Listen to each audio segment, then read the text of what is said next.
Professor Satyapal Sharma ji, राजन यादव जी, जय वर्मा जी, ज्योति दुबे जी, अमरजीत राम जी, इस आयोजन में पधारे विद्वजन और विद्यार्थियों, इतने अच्छे वक्तव्य आपको इस गोष्ठी में, इस सत्र में सुनने को मिले। उसके बाद मेरे लिए एक समस्या है कि मैं बोलूँ तो क्या बोलूँ, और मुझे लगता है कि ये सत्र भी थोड़ा सा विलम्ब से शुरू हुआ है, तो मुझे नहीं मालूम कि मुझे कितनी देर बोलना चाहिए। अगर अमर जी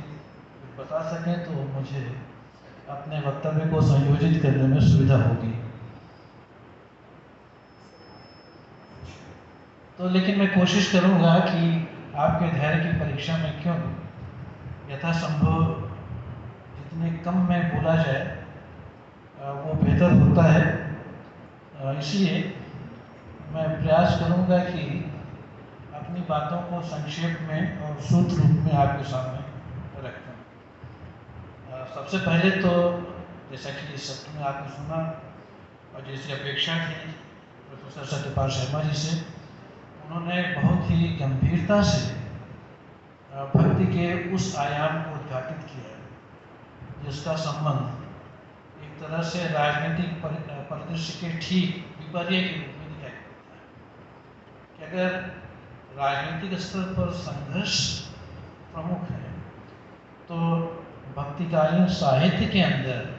समन्वय का स्वर प्रमुख है। मुझे लगता है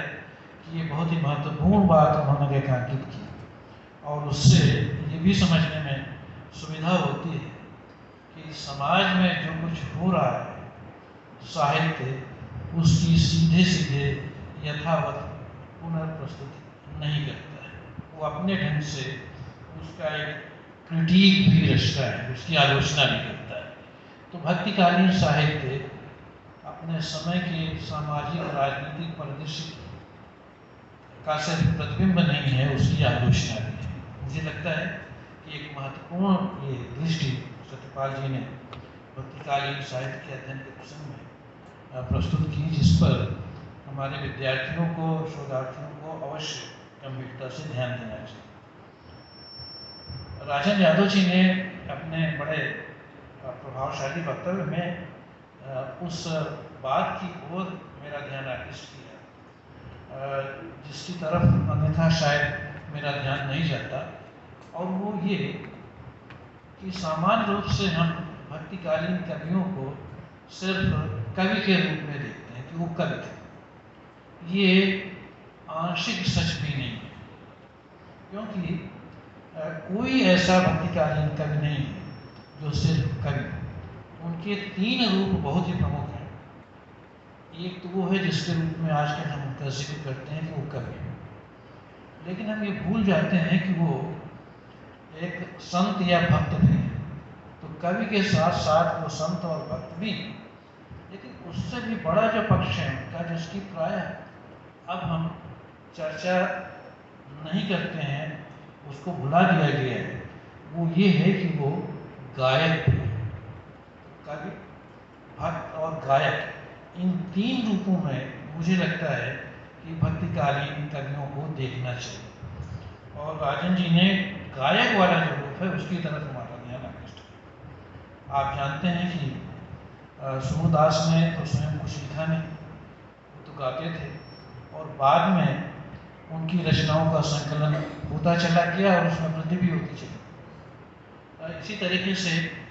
कबीरदास के बारे में भी कहा जाता है तो उन्होंने भी कुछ नहीं लिखा, लिख भी नहीं सकते थे कदाचित, तो उन्होंने भी गाया है, लिखा नहीं। और ये बात सूरदास और मीरा के बारे में भी कही जा सकती है। भक्तिकाल के दो जो मुख्य कवि हैं, प्रमुख कवि, उनमें से दो ही ऐसे हैं जिन्होंने लिखा है, एक तो तुलसीदास और दूसरा जयसिंह। लेकिन जिन्होंने लिखा भी है वो उन्होंने लिखने के साथ साथ उसको गाया भी है।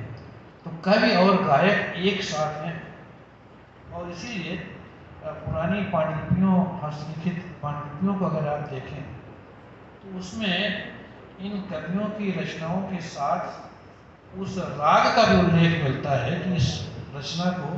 इस पद को इस राग में गाया जाना चाहिए। इससे इस बात की पुष्टि होती है कि इन्होंने अपनी कविताएं गाई थी, ये गाने के लिए लिखा था उन्होंने। कक्षा में हम लोग जिस तरह से पढ़ाते हैं, सिर्फ पढ़ाने के लिए नहीं लिखा था। ये आधुनिक या कक्षा की मजबूरी है कि हम उनको पढ़ाते हैं। और इसीलिए भक्तिकालीन कवियों का जो प्रभाव है उनकी रचनाओं का, उसका वास्तव में बोध तो तभी होता है जब उसको गाया जाता है। अब अगर कुमार गंधर्व कबीर के किसी निर्गुण को गाते हैं, तब उसका समूचा ठाठ और उसका मन हमारे सामने उद्घाटित होता है, केवल पढ़ने से नहीं। तो मेरी समझ से ये एक महत्वपूर्ण पक्ष है भक्तिकालीन साहित्य का,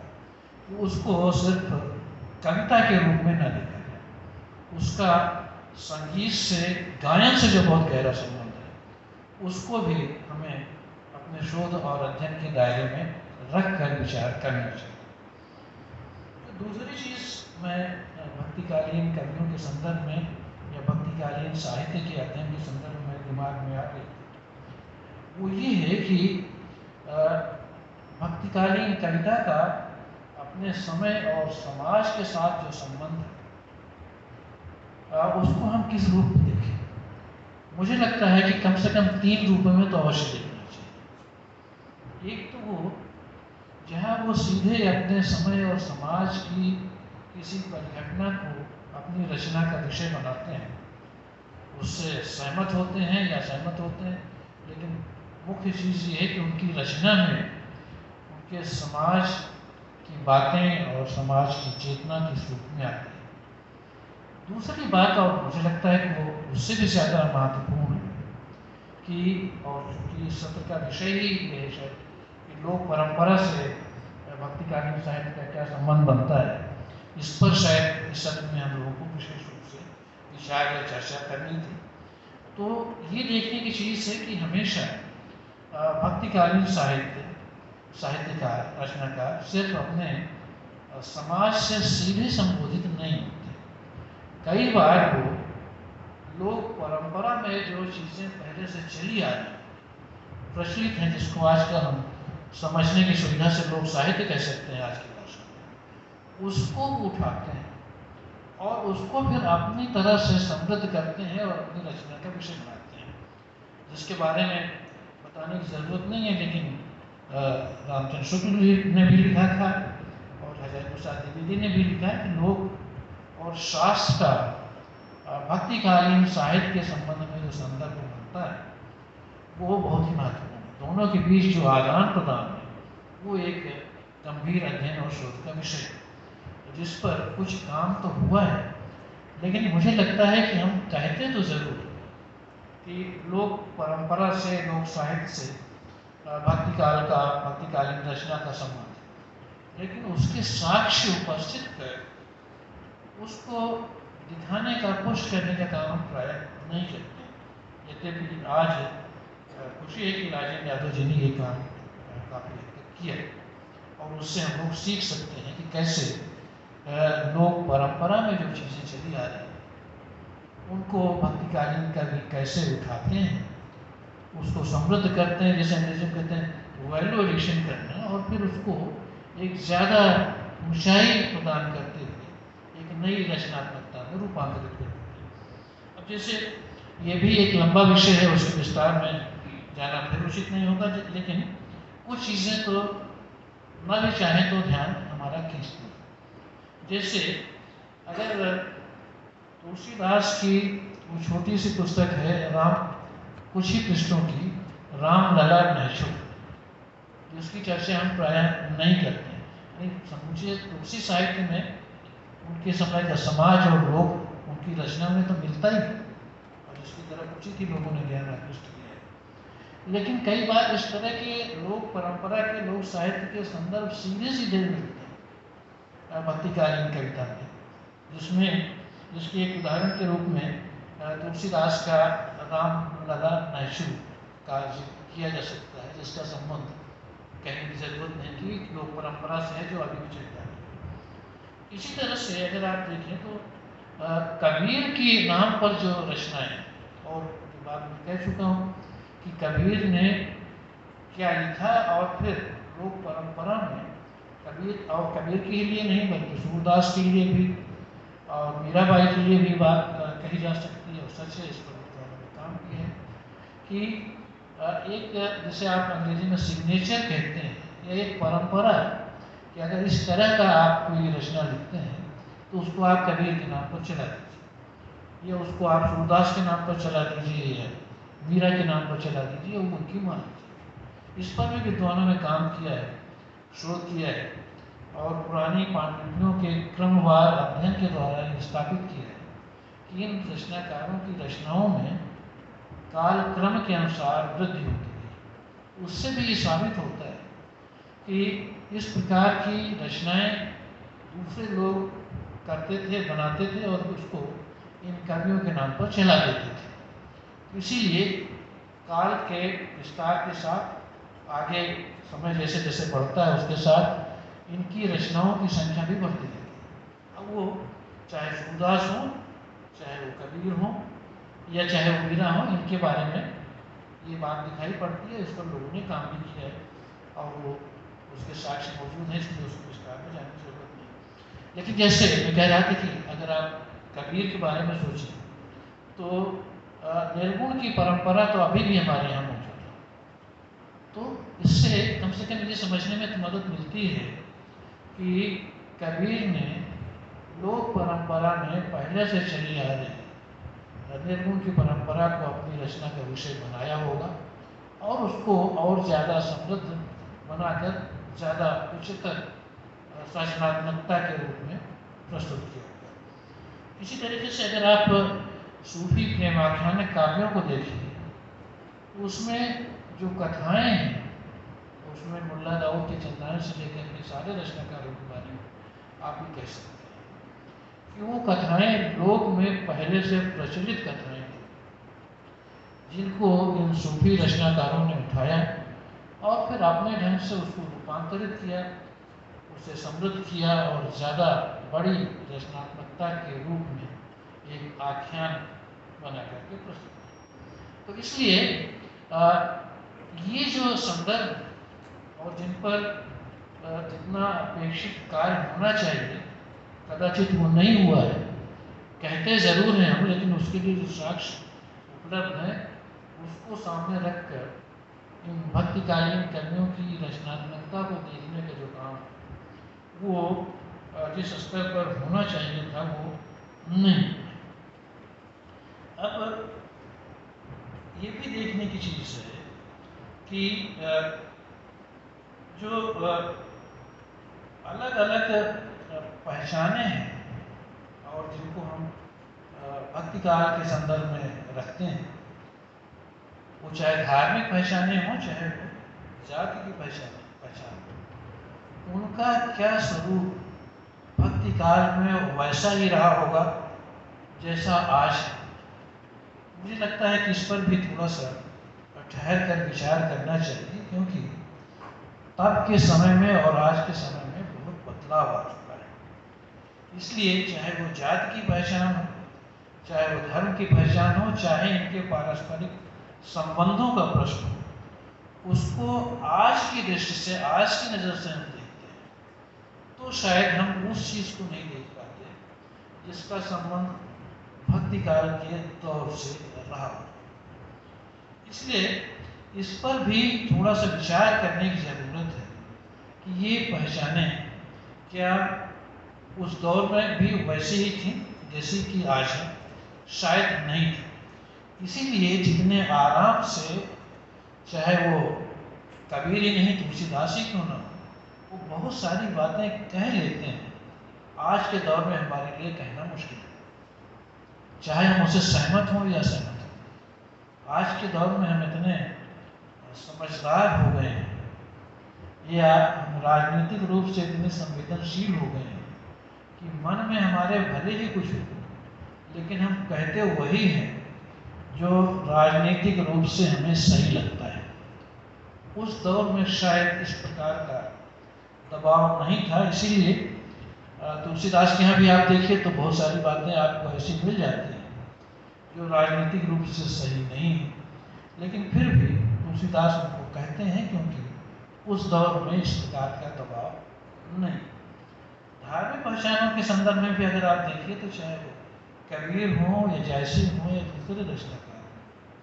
वो जिस तरह से सिर्फ अपनी परंपरा या उस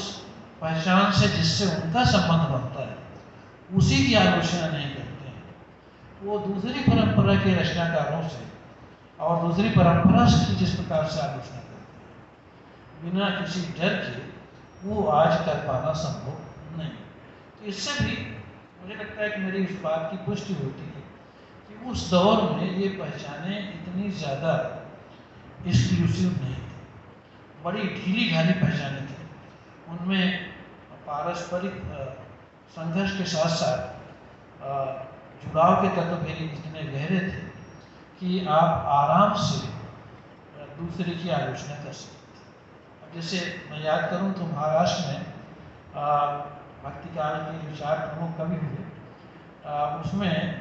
कुछ कवियों ने तो सीधे सीधे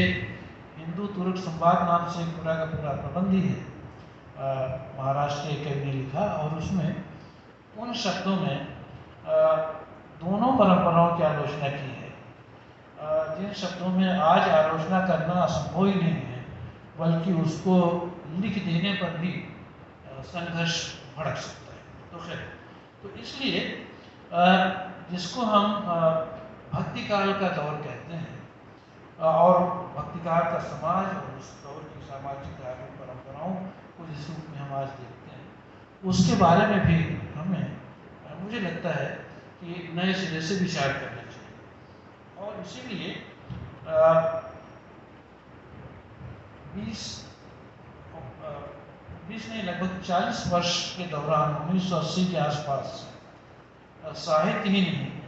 समाज विज्ञान के क्षेत्र में, इतिहास के क्षेत्र में जो नया अध्ययन हुआ है वो ये कहता है, अगर उसमें कोई दम है और जिसको आज ज़्यादातर लोग स्वीकार करते हैं, कि मुगल काल के साथ भारत में जो दौर शुरू होता है उसको मध्यकाल नहीं कहना चाहिए, उसको आधुनिक काल कहना चाहिए। आपको ध्यान होगा कि इस तरीके की बातें आदरणीय रामविलास शर्मा जी पहले प्रस्तावित कर चुके थे और जिसको वो व्यापारिक पूंजीवाद के संदर्भ से जोड़ करके व्याख्यायित करते हैं, और इसीलिए वो भक्ति काल को लोक जागरण की संज्ञा देते हैं और ये कहते हैं कि हिंदी की ये भारतीय आधुनिक भाषाओं का जो विकास है वो उस कथित मध्यकाल में ही होता है, और आधुनिक भारतीय भाषाओं के विकास के साथ जो नया दौर शुरू होता है उसी के साथ आधुनिक युग की शुरुआत या आरंभिक आधुनिक युग की शुरुआत माननी चाहिए। यूरोप में भी यही है, यूरोप में भी लैटिन और ग्रीक के वर्चस्व के टूटने के साथ ईसा की जो दूसरी शताब्दी है उसको वर्नाकुलर या लोक भाषाओं की शताब्दी कहा जाता है, और उसके साथ ही आधुनिक युग की शुरुआत मान ली जाती है। एकदम शुरू हो गया ये नहीं, लेकिन उसके लक्षण पुनर्जागरण के साथ दिखाई पड़ने लगते हैं, ऐसा यूरोप के इतिहासकार बताते हैं। अब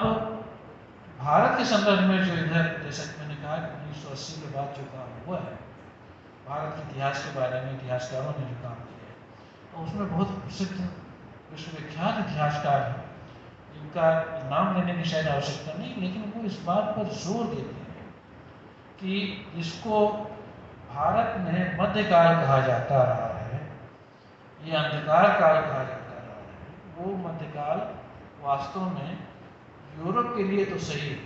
जिसको वहाँ डार्क एज कहा जाता था, लेकिन भारत में इस तरह का कोई मध्यकाल था नहीं। यूरोप के इतिहास का प्रक्षेपण है भारतीय इतिहास पर, ये यूरोप केंद्रित इतिहास दृष्टि है जिसको हमें स्वीकार करने की नहीं बल्कि अस्वीकार करने की जरूरत है। क्योंकि भारतीय इतिहास की का जो विकासक्रम है, विकास की जो उसकी परंपरा है, उसका जो ढंग है, वो यूरोप के ढंग से अलग है। और इसीलिए यहाँ न तो उस तरीके से कोई मध्यकाल है, न तो उस तरीके से कोई अंधकार युग है। ये जरूर है कि भारत में इतिहास अपने ढंग से परिवर्तित होता रहता है हमेशा, कभी वो अवरुद्ध नहीं होता है। लेकिन उसकी परिवर्तन का तरीका कुछ कुछ घड़ी के घंटे वाली सुई की तरह है कि अगर आप घंटे की सुई को देखें तो लगता है कि जैसे ये चली नहीं है, तो उसकी गति हमेशा धीमी रही, लेकिन उसकी गति कभी रुकी नहीं। इसके विपरीत यूरोप के इतिहास में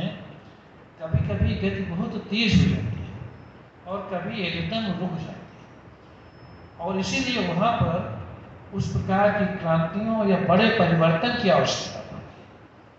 जिस समाज में परिवर्तन एक सहज प्रक्रिया का हिस्सा होता है, वहाँ पर उस प्रकार की क्रांति या बड़े अचानक घटित होने वाले परिवर्तन की आवश्यकता नहीं होती। तो जिसको अपने ढंग से हमारे यहाँ अजय प्रसाद द्विवेदी जी ने समझा था कि वो जो परंपरा की निरंतरता है या जो धारावाहिकता है, उसका सिलसिला सतत चलता रहता है, वो भक्ति में भी दिखाई देता है। और उसमें दोनों चीजें हैं कि एक तो आप अपनी परंपरा से कुछ ग्रहण करते हैं, और दूसरा उसमें ये भाव भी है कि परंपरा में जो कुछ है उसमें से जो सार्थक है उसको आप ग्रहण करते हैं, और जो सार्थक या प्रासंगिक नहीं रह गया है उसको आप छोड़ देते हैं। ये जो नित्य नवीनता है, हमेशा कुछ छोड़ने और कुछ नया ग्रहण करने और उसमें कुछ नया जोड़ने की जो प्रक्रिया है, इसको हमारे यहाँ के विद्वानों में द्विवेदी जी ने, मुझे लगता है कि सबसे गहराई से समझा और प्रस्तावित किया। समस्या ये थी कि चूंकि वो साहित्य के अध्येता थे, इतिहासकार नहीं थे, इसलिए उसको उतना तरजीह नहीं दी। मेरा ख्याल है कि मैंने समय ज़्यादा ले लिया और मुझे अब तुरंत अपनी बात समाप्त करनी चाहिए, लेकिन बस 2 मिनट में मैं अपनी बात समाप्त करता हूँ कि द्विवेदी जी के यहाँ वो स्रोत मौजूद है भारतीय इतिहास की गति और विकास प्रक्रिया को समझने के लिए, और भारतीय संस्कृति और साहित्य के परिवर्तन की प्रक्रिया को समझने के लिए, जिसको अगर हम इधर के इतिहासकारों के अध्ययन से मिलाएं, जैसा कि मैंने कहा कि 1980 के बाद जो नए ढंग का इतिहास, जिसको प्रायः अंग्रेजी में रिविजनिस्ट हिस्टोरियोग्राफी कहा जा रहा है, नॉन यूरोसेंट्रिक हिस्टोरियोग्राफी कहा जा रहा है, उससे अगर हम मिला करके उसको देखें तो भारतीय इतिहास को और भारतीय इतिहास में उस कथित मध्यकाल को और उस मध्यकाल में रचे गए भक्ति साहित्य को समझने की एक नई और ज़्यादा बेहतर भारतीय दृष्टिकोण विकसित कर सकते हैं। मेरा ख्याल है कि मुझे अब अपनी बात में पर समाप्त करनी चाहिए। बहुत बहुत धन्यवाद।